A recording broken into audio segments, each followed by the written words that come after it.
గం గణపతయే నమః. ఓ చిత్రానన, అనంత శుభ ఫలప్రదమైనట్టి ఈ సంకష్ట చతుర్థి వ్రతానికి ఉద్యాపనను ఎలా చేయాలి, ఆ వివరం విస్తరించి చెప్పు.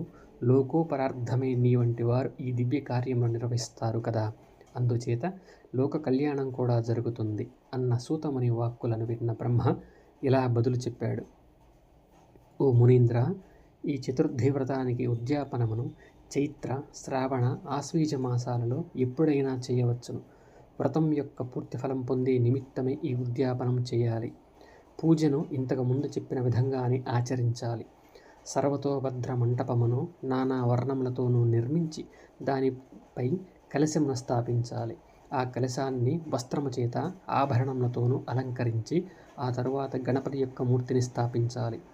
షోడశోపచారములతో ఆ గణేశన మూర్తిని పూజించి తరువాత చతుర్థి తిథికి దేవతకు, చంద్రునకు ఇంతకు ముందే చెప్పబడిన రీతిలో అర్ఘ్యమునివ్వాలి. ఆ తరువాత నానా విధములైన ఉపహారములతో మహానివేదన చేసి గణపతిని సంతృప్తిని గావించి ఆచార్యుని, ఋత్వికులను సంభావించి వారి ఆధ్వర్యంలో గణానాన్త్వ అని వైదిక మంత్రముతో గాని, మూలమంత్రముతో గాని 1000 లేదా 10,000 లేదా 108 సార్లు హోమం చెయ్యాలి. ఆ తరువాత పూర్ణాహుతిని చేసి వసోద్ధారను కూడా నిర్వర్తించాక హోమాన్ని పరిసమాప్తి చేయాలి. వేద విధులైన సద్విప్రులకు షడ్రసోపేతమైన భోజనం పెట్టి వారిని చందనం, వస్త్ర, తాంబూలాదులతో సత్కరించాలి. అనంతరం ఆచార్యుని పూజించి వారికి వస్త్రాలంకారాలను ఇచ్చి ఫలములతో వాయనమివ్వాలి.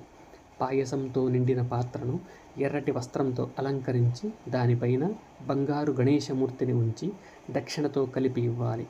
ఈ వ్రతం సంపూర్తి కావటానికి కుంచెడు నువ్వులను కూడా ఇచ్చి ఆ తరువాత దూడతో కూడిన కపిల గోవుకు సకలమైన అలంకారములు చేసి ఆచార్యునకు అర్పించాలి. ఆ తరువాత బ్రాహ్మణులు గణేశుడు తృప్తినందుగాక అని చెప్పి క్షమాపణ వేడుకోవాలి. ఈ విధంగా వ్రతోద్యాపనం చేయటం వలన అశ్వమేధ క్రతువు చేసినంతటి ఫలం లభిస్తుంది అంటూ వివరాలన్నీ చెప్పి కృతవీర్యునితో అతని తండ్రి ఇలా అన్నాడు. నాయనా, లోకోపరార్థమై ఈ వ్రత విధానాంతటిని బ్రహ్మ నాకు వివరించి చెప్పాడు. ఆ విశేషాలన్నీ నీకు తెలిపాను.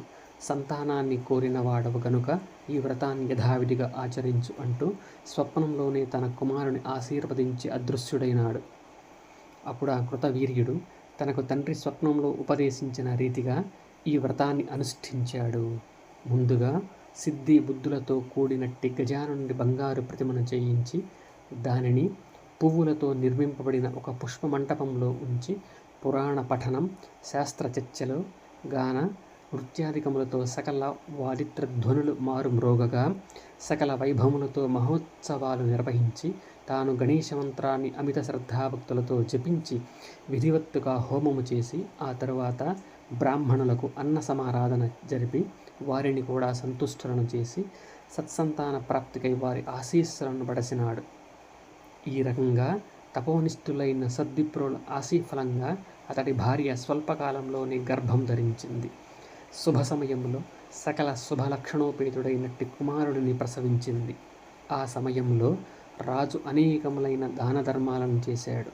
ఆ తరువాత రాజకుమారునికి సకాలంలో శాస్త్రోక్త రీతిని ఉపనయనాధికాలు, వివాహాది సంస్కారములు జరిపి విద్యావంతుడు, జ్ఞాన సంపన్నుడైన అతనికి రాజ్య పట్టాభిషేకం జరిపాడు. ఆ కృత వీర్యుడు ఇహలోకంలో అనంతమైన భోగభాగ్యాలను అనుభవించి చివరకు గణేశానుగ్రహం చేత గణేశ పదమును పొందాడు. అతని పుణ్యము వలన ఋత్విక్కులు, పండితులు, ప్రజలు అందరూ సద్గతిని పొందారు. ఇది శ్రీ గణేశ పురాణం ఉపాసనాఖండంలోని సంకష్ట చతుర్థి వ్రతోద్యాపనం అనే 71వ అధ్యాయం సంపూర్ణం.